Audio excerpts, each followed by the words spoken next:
Welcome to star TV. ముందుగా headlines చూద్దాం.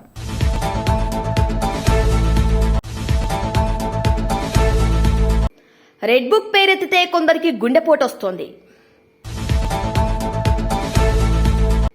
AI deep టెక్నాలజీకి కేంద్రంగా ఏపీని మార్చుతాం. తెలంగాణ సైబర్ సెక్యూరిటీ బ్యూరో నిజంగా సైబర్ పెట్రోలింగ్ చేస్తున్నారా?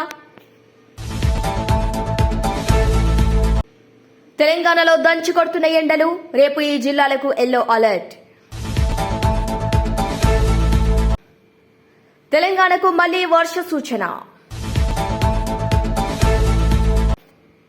రేపు సన్నబియ్య పథకాన్ని ప్రారంభించనున్న సీఎం రేవంత్ రెడ్డి.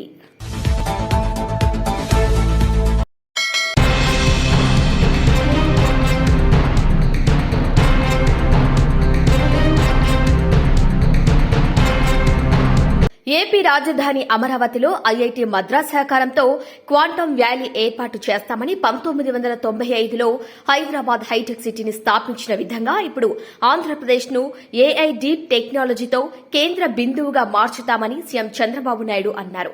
భారతదేశంలో 65% మంది ఏఐ వినియోగిస్తున్నారని, ఇది ప్రపంచ సగటు 30% కన్నా అధికమన్నారు. ఏఐ, క్వాంటమ్ కంప్యూటింగ్ వంటి కొత్త సాంకేతికలో విద్యార్థులు ముందుండాలని సూచించారు. చెన్నైలోని ఇండియన్ ఇన్స్టిట్యూట్ ఆఫ్ మద్రాస్ లో జరిగిన all India research scholars summit కు 2025కు సీఎం చంద్రబాబు ముఖ్య అతిథిగా హాజరయ్యారు. విద్యార్థులు అడిగిన పలు ప్రశ్నలకు సీఎం సమాధానమిచ్చారు. ఈ సందర్భంగా సీఎం ప్రసంగించారు. ఇక 1991లో వచ్చిన ఆర్థిక సంస్కరణలు దేశ ముఖ చిత్రాన్ని పూర్తిగా మార్చేశాయి. చైనా ఆర్థిక సంస్కరణలతో ప్రపంచంలో రెండో అతిపెద్ద ఆర్థిక వ్యవస్థగా ఎదిగింది. బ్రిటిష్ పాలకులు మనం దేశం నుంచి వెళ్తూ ఇంగ్లీష్ భాషను మనకు వదిలేసిపోయారు. ఏపీలోని కోహినూర్ వజ్రాన్ని కూడా తీసుకెళ్లారు. టెలికాం రంగంలో అనేక మార్పులొచ్చాయి. ఒకప్పుడు బిఎస్ఎన్ఎల్ ఆధిపత్యం ఉండేది. సంస్కరణలు రావడంతో ప్రైవేట్ సంస్థలు కూడా టెలికాం రంగంలోకి వచ్చాయి. ఇదొక గేమ్ చేంజర్ అయింది. ప్రస్తుతం ప్రపంచం చూపు భారతదేశం వైపు మళ్లింది. రాబోయే రోజులంతా భారతదేశానివే. ఐఐటీ మద్రాస్ చాలా విషయాల్లో మొదటి స్థానంలో ఉంది. వివిధ రకాల ఆన్లైన్ కోర్సులు కూడా అందిస్తోంది. ఐఐటీ మద్రాస్ కొత్త ఆవిష్కరణలు, startup Agnikul, Cosmos, Mindgrove technologies వంటి స్టార్టప్లలో నూతన పరిశోధనలు భారతదేశాన్ని అంతరిక్షం, సెమీ కండక్టర్ రంగాల్లో ముందుండేలా చేస్తున్నాయి. ఇక్కడి స్టార్టప్లు దాదాపు 80% సక్సెస్ అయ్యాయి.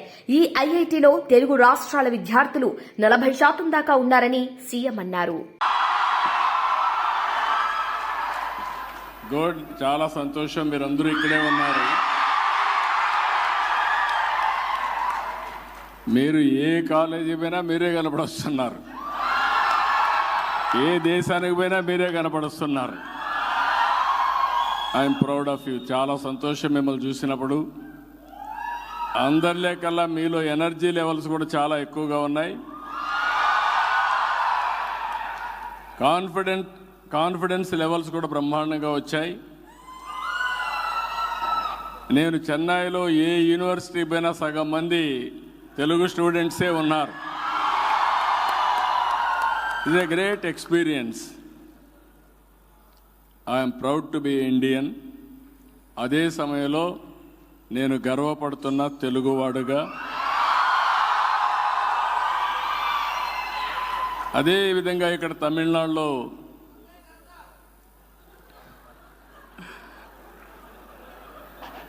తమిళనాడు కూడా ఈరోజు మనం చూస్తే సౌత్ ఇండియా, నేను ముందే చెప్పాను, మనం అందరం ఈ దేశానికి పెద్ద ఎత్తున కాంట్రిబ్యూట్ చేసే పరిస్థితికి వచ్చాం. ఒక అసెట్గా తయారయ్యాం.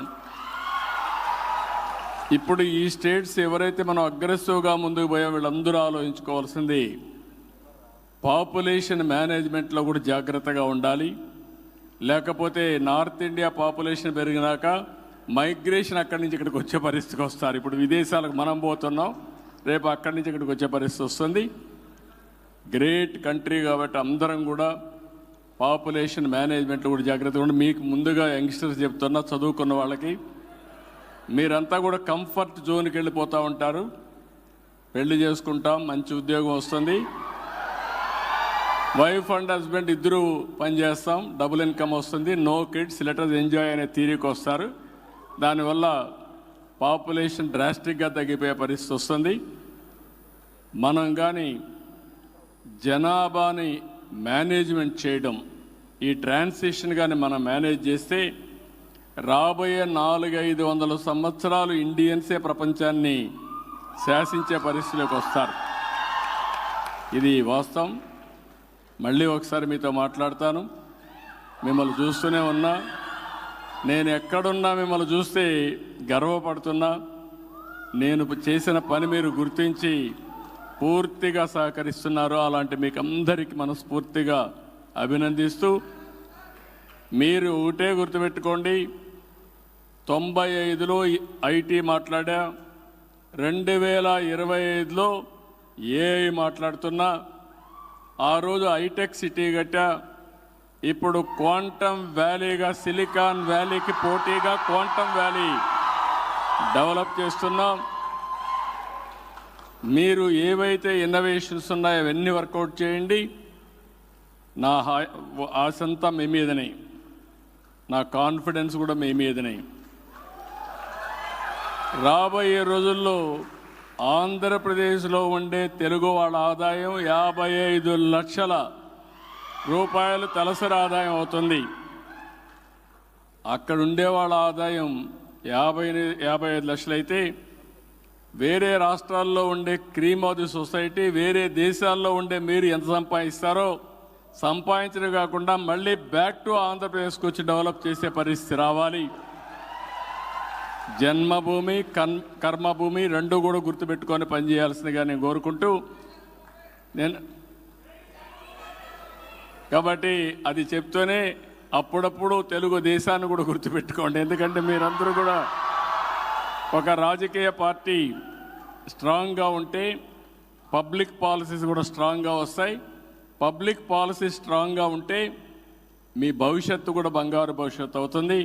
ఈ విషయం గుర్తుపెట్టుకోవాల్సిందిగా మరొక్కసారి అందరిని కోరుకుంటూ, వండర్ఫుల్ ఈవినింగ్, ఆఫ్టర్నూన్, ఎక్సలెంట్ ఇది వస్తూ ఉంది. ఓకే, పవన్ కళ్యాణ్ బాగున్నాడు, బాలకృష్ణ బాగున్నారు, అందరూ బాగున్నారు. మీరు ఎంత చదువుకున్నా సినిమాలు మాత్రం ఎప్పుడు అభిమానిస్తూనే ఉంటారు. I really appreciate you. అందరికీ వణక్కం. Thank you. Please, crowd, please maintain decorum, please. Crowd, we request you not to.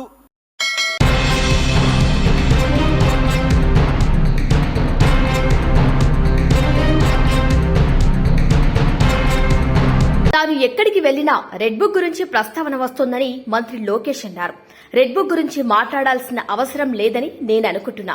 ఎందుకంటే దాని పేరు చెప్పగానే కొందరికి గుండెపోటు వస్తుంది. కొందరు బాత్రూంలో కాలు జారి చెయ్యి విరగ్గొట్టుకుంటున్నారు. అర్థమైందా రాజా? అధికారంలో ఉన్నామని గర్వం వద్దు, ఈగోలు వద్దు. కార్యకర్తల కోసం అహర్నిశలు కష్టపడి పనిచేద్దామని లోకేష్ అన్నారు. రాజకీయాల్లో రికార్డులు సృష్టించాలన్నా, ఆ రికార్డులు బద్దలగొట్టాలన్నా అది కేవలం ఒక తెలుగుదేశం పార్టీతోనే సాధ్యం. 3 అక్షరాలు తెలుగు వారి ఆత్మగౌరవం కోసం తొడగొట్టాయి. ఆ 3 అక్షరాలు తెలుగు ప్రజల గుండె చెప్పుడుగా మారినాయి. అవి 3 అక్షరాలు కాదు, ఒక ప్రభంజనం. ఆ 3 అక్షరాలేంటి? ఎన్టీఆర్, విశ్వవిఖ్యాత నట సార్వభౌమ స్వర్గశ్రీ నందమూరి తారక రామారావు గారు 43 ఏళ్ల క్రితం తెలుగుదేశం పార్టీకి పునాది వేసింది అన్న ఎన్టీఆర్. ఆ ముహూర్తం బలం ఏంటో నాకు తెలియదు. ఆ పునాదులు కూడా ఈరోజు గట్టిగా ఉన్నాయి. పార్టీ పెట్టిన 9 నెలల అధికారంలోకి వచ్చి తెలుగు వారి సత్తా ఏంటో ఢిల్లీకి తెలియజేసిన వ్యక్తి అన్న ఎన్టీఆర్.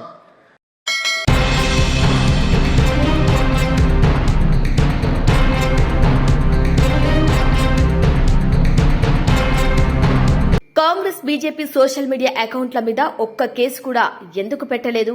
సైబర్ సెక్యూరిటీ బ్యూరోలోకి కేవలం బీఆర్ఎస్ సోషల్ మీడియా కార్యకర్తల అకౌంట్లే కనిపిస్తున్నాయా?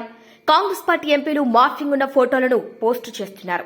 కాంగ్రెస్ సోషల్ మీడియా అకౌంట్ల నుండి దారుణంగా ట్రోల్స్ చేస్తున్నారు. మరి సైబర్ సెక్యూరిటీ బ్యూరోకి ఇవన్నీ కనిపించడం లేదా అంటూ ఆర్ఎస్ ప్రవీణ్ కుమార్ మండిపడ్డారు.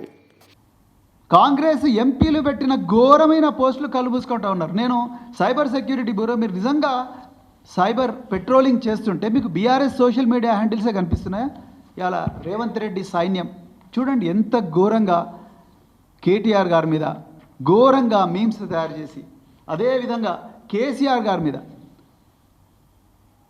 ఘోరంగా మీమ్స్ తయారు చేసి, అదేవిధంగా ఇంకా ఘోరమైన విషయాలు ఇంకా చెప్పలేము. కేటీఆర్ గారి మీద తెలంగాణ కాంగ్రెస్ ఆటో రాముడు అని చెప్పి ఒకటి, అదేవిధంగా రేవంత్ సైన్యం, అదేవిధంగా కిరణ్ కుమార్ చామల్ అయిన ఎంపీ ఎంత ఘోరమైన కామెంట్స్ చేస్తున్నారు చూడండి.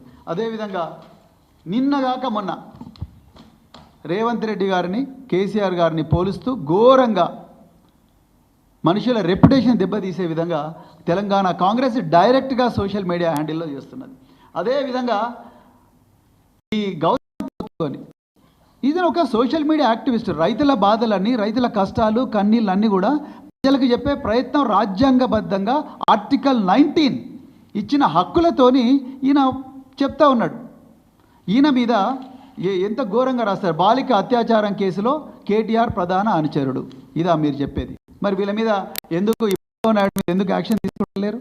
Telangana Congress social media activist కదా ఈయన.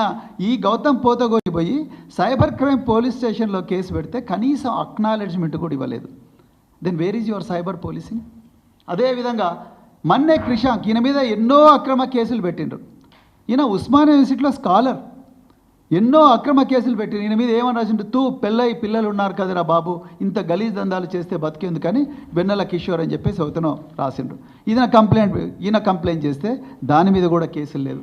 అదేవిధంగా కేసీఆర్ గారిని తెలంగాణ రావడంలో అత్యంత కీలకమైన భూమిక పోషించి తెలంగాణకు తొలి ముఖ్యమంత్రి అయిన కేసీఆర్ గారిని ఎంతో ఘోరమైన లాంగ్వేజ్తోని ఈ కాంగ్రెస్ డైరెక్ట్గా సోషల్ మీడియా హ్యాండిల్స్లో చేస్తున్నారు. దెన్ నేను ఇవాళ సైబర్ సెక్యూరిటీ బ్యూరో అధికారులను ఓపెన్గా అడుగుతున్నా, ఎక్కడుంది ఫెయిర్నెస్? మీరు రాశారు ఇవాళ సైబర్ సెక్యూరిటీ బ్యూరో ఉన్నతాధికారి రాశారు, ఏమని రాశారు?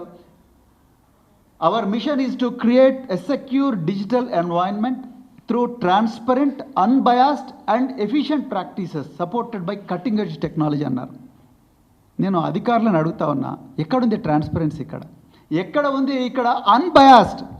ప్రతి క్షణం కూడా బయాసే ఉన్నది. లేకపోతే ఈ బీజేపీ సోషల్ మీడియా హ్యాండిల్స్ మీద కానీ, కాంగ్రెస్ సోషల్ మీడియా హ్యాండిల్స్ మీద కానీ, అఫీషియల్ సోషల్ మీడియా హ్యాండిల్స్ మీద కానీ ఇంతవరకు ఒక్క కేసు కూడా పెట్టలేదు కదా మీరు.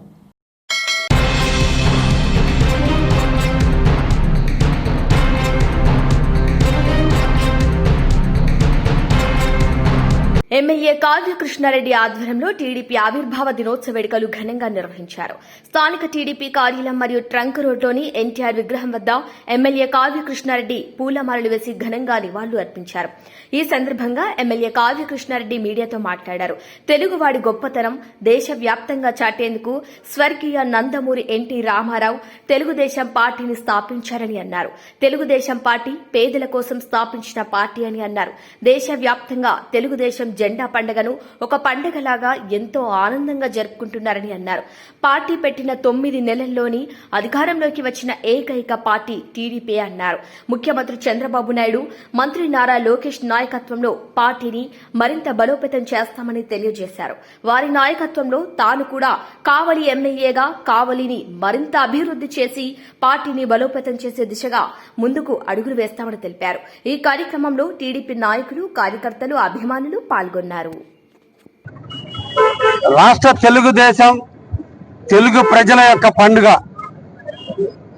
తెలుగు భాషకి, ఢిల్లీ పీఠానికి, పేదవాడికి, అడుగు బలహీన వర్గాల వారికి, పెత్తందారీ వ్యవస్థకి నాంది పలికిన రోజు 1982 మార్చి 29వ తేదీన స్వర్గీయ ఎన్టీ రామారావు గారు స్థాపించినటువంటి తెలుగుదేశం పార్టీ జన్మదినం ఈ రోజు. పేదల అభ్యున్నతి కోసం, తెలుగు భాష ప్రాచుర్యం కోసం, తెలుగువాడు ఢిల్లీ గడ్డన హిందీ వాళ్ళ కాళ్ళ కింద నలుగుతున్న రోజుల్లో, అంటరానితరం పెళ్లి బిక్కుతున్న రోజుల్లో, వ్యవసాయదారులు నలిగిపోతున్నటువంటి రోజుల్లో, ఆకలితో అలమటిస్తున్న ఆంధ్ర ప్రజల్లో దారిని తీర్చడానికి, ఆహారాన్ని అందించేందుకు ఆవిర్భవించినటువంటి party Telugu Desam party. NT Rama Rao గారు 1982 మార్చి 29 తెలుగుదేశం పార్టీని స్థాపించి 9 నెలల కాలంలోనే ఆంధ్రప్రదేశ్ నలుమూలలో సంచరించి పేదలందరినీ ఒక తాటి మీద తీసుకొచ్చి తెలుగుదేశం బీసీల పార్టీగా, తెలుగుదేశం బడుగు బలహీన వర్గాల పార్టీగా, పేదల కోసం స్థాపించినటువంటి పార్టీగా నినాదాలతో ముందుకు పోయి అనతి కాలంలోనే రాష్ట్రంలో దేశ చరిత్రలో ఎక్కడ లేని విధంగా గిన్నీస్ బుక్ రికార్డును స్థాపిస్తూ 1983 జనవరి 9న ఆంధ్రప్రదేశ్ రాష్ట్రాన్ని తెలుగుదేశం కైవసం చేసుకుంది. దాన్ని నాంది పలికిన రోజు ఈ రోజున 43 వసంతాలు పూర్తి చేసుకున్నటువంటి సందర్భంలో ఈ రోజున ఈ కార్యక్రమాన్ని, జెండా పండుగ కార్యక్రమాన్ని రాష్ట్ర వ్యాప్తంగా తెలుగుదేశం పార్టీ ఆధ్వర్యంలో ప్రపంచ వ్యాప్తంగా తెలుగు వాళ్ళ ఆత్మ గౌరవానికి సంబంధించిన దినోత్సవంగా ఈ రోజున దేశవ్యాప్తంగా, ప్రపంచ వ్యాప్తంగా జరుపుకుంటున్నారు. స్వర్గీయ రామారావు గారి ఆశయ సాధనలో ఆయన కంటే ఇంకా మిన్నుగా ఈ రోజు చంద్రబాబు నాయుడు గారు ఈ రోజు రాష్ట్ర ప్రజల కోసం, రాష్ట్ర ప్రగతి కోసం, రాష్ట్ర పారిశ్రామిక ప్రగతి కోసం, వ్యవసాయదారుల అభ్యున్నతి కోసం, పేద బడుగు బలహీన వర్గాల జీవితాలను మెరుగులు దిద్దేందుకోసం ఈ రోజు తెలుగుదేశం పార్టీ కంకణం కట్టుకుని నిరంతరం కూడా కృషి చేస్తున్నటువంటి చంద్రబాబు నాయకత్వంలో ఈ రోజు తెలుగుదేశం ముందుకు పోతుందని, ఆయన నాయకత్వంలో కావలి తెలుగుదేశం పార్టీ, కావలి నియోజకవర్గ తెలుగుదేశం కమిటీ ఆధ్వర్యంలో నిండుగా మెండుగా కావలి ప్రజలకు సేవ చేసేదానికి నేను ఎమ్మెల్యేగా, నేను తెలుగుదేశం పార్టీ అందరం కలిసి కావాలని అభివృద్ధి చేసి తీరుతామని కూడా ఈ సందర్భంగా తెలియజేస్తున్నాను.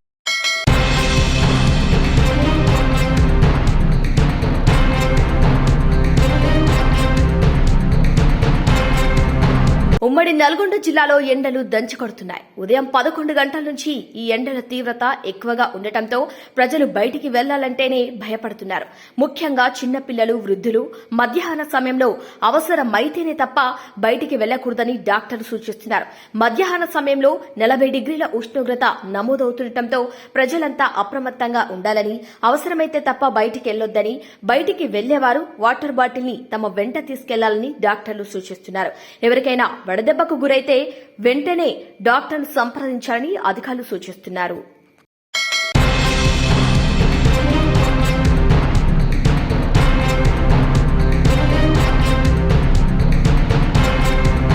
ఏప్రిల్ 2, 3, 4 తేదీల్లో తెలంగాణలో తేలికపాటి నుంచి ఓ మోస్తారు వర్షాలు లేదా ఉరుములతో కూడిన వర్షాలు కురిసే అవకాశం ఉందని వాతావరణ కేంద్రం అంచనా వేసింది. శుక్రవారం విడుదల చేసిన రోజువారీ వాతావరణ నివేదిక ప్రకారం రాబోయే 3 రోజుల్లో రాష్ట్రంలో గరిష్ట ఉష్ణోగ్రతలు 2 నుంచి 3 డిగ్రీల సెల్సియస్ పెరిగే అవకాశం ఉంది. అయితే రాబోయే 5 రోజుల నుండి పొడి వాతావరణం కొనసాగే అవకాశం ఉంది. గత 24 గంటల్లో తెలంగాణలో పొడి వాతావరణం నెలకొంది. గురువారం ఆదిలాబాద్ లో అత్యధికంగా 40.8 డిగ్రీల సెల్సియస్ ఉష్ణోగ్రత నమోదైందని నివేదిక తెలిపింది. ప్రస్తుతం ఉష్ణోగ్రతలు 36 నుంచి 41 డిగ్రీల మధ్య నమోదవుతున్నాయి. కాగా ఇటీవల రాష్ట్రంలో అకాల వర్షాలు కురిసిన విషయం తెలిసిందే. అకాల వర్షాల వల్ల పలు చోట్ల పంట నష్టం కూడా జరిగింది. ఇక ఇదిలా ఉంటే హైదరాబాద్ నగరంలో ఎండ తీవ్రత కొనసాగుతోంది. శుక్రవారం ముషీరాబాద్ లో అత్యధికంగా 40 డిగ్రీలు, షేక్పేట్ లో 39.9 డిగ్రీలు, నాంపల్లిలో 39.9 డిగ్రీలు, ఇక ఖైరతాబాద్ లో 39.9, ఆసిఫ్ నగర్ లో 39.9, చార్మినార్ లో 39.9, ఇక బండగూడలో 39.9, ఇక సైదాబాద్ లో 39.8, బహదూర్పురాలో 39.5 డిగ్రీల గరిష్ట ఉష్ణోగ్రతలు నమోదయ్యాయి. ఇక మిగతా ప్రాంతాల్లోనూ కూడా ఎండ తీవ్రత ఎక్కువగానే కనిపిస్తోంది.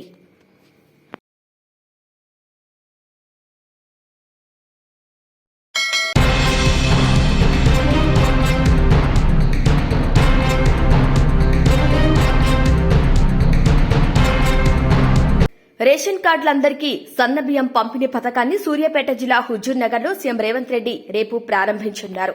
రేపు సాయంత్రం 5 గంటలకు బేగంపేట విమానాశ్రయం నుంచి సీఎం రేవంత్ రెడ్డి, మంత్రి ఉత్తమ్ కుమార్ రెడ్డిలు హెలికాప్టర్లో బయలుదేరి సాయంత్రం 5 గంటల 45 నిమిషాలకు హుజూర్ నగర్ లోని రామస్వామి గుట్ట వద్ద హెలీప్యాడ్ లో దిగుతారు. అనంతరం ఆ ప్రాంత నిర్మాణంలో ఉన్న 2160 మోడల్ కాలనీ ఇళ్లను సీఎం పరిశీలిస్తారు.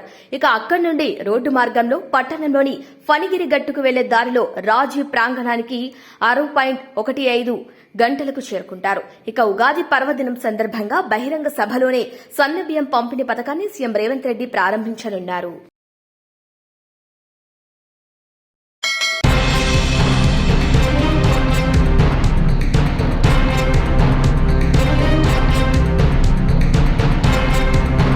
బులెటిన్ ముగించే ముందు హెడ్లైన్స్ మరొకసారి. రెడ్ బుక్ పేరెత్తితే కొందరికి గుండెపోటు వస్తోంది.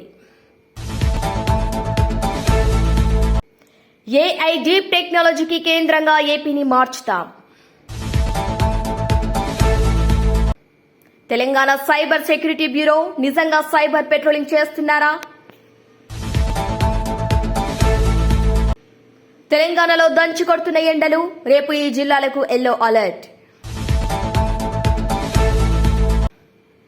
తెలంగాణకు మళ్లీ వర్ష సూచన. రేపు సన్నబియ్య పథకాన్ని ప్రారంభించనున్న CM Revanth Reddy. Bulletin updates keep watching Star TV.